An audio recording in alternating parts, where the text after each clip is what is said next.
Nandito po tayo ngayong gabi, isang maliwanag na gabi dito sa Sunrose. Dahil nagtulungan po ang marami sa atin. Lahat ng taong nasa court na ito ay nakatulong kahit papano at nag-ambag para magkaroon tayo ng ligtas at maayos na at legal na linya ng kuryente. 126 households po ang may sarili ng puntador, maayos, safe.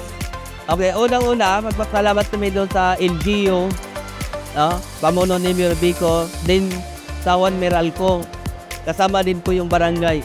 So, sa impact naman ng electrification ngayon, malaki pong tulong sa amin yun. So, nandyan na yun, nga hindi na kami magamba, nga lagi nag-short yung linya namin.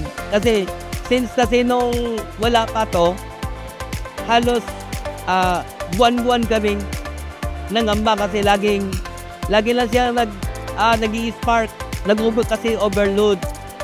Kaya sinika po namin nga magkaroon ng ganitong individual ang bawat isa para safety din sa pag-aramihan. Napakahalaga nitong household electrification program ng Juan Meralco Foundation kasi talagang natutulungan nito yung napakaraming low-income households sa franchise area ng Meralco. In fact, sa loob ng almost 16 years, no, we have energized 85,000 low-income households already.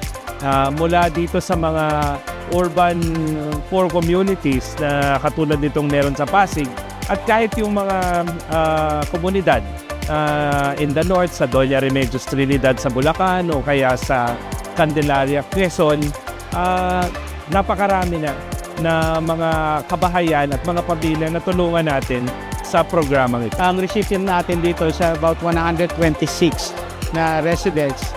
Ang objective nito, mabigyan natin ng ligtas na kuryente at siyempre ma-energize natin yung mga residente para na rin sa mga kabataan na lalo na ngayon may pagpasok ng eskwela.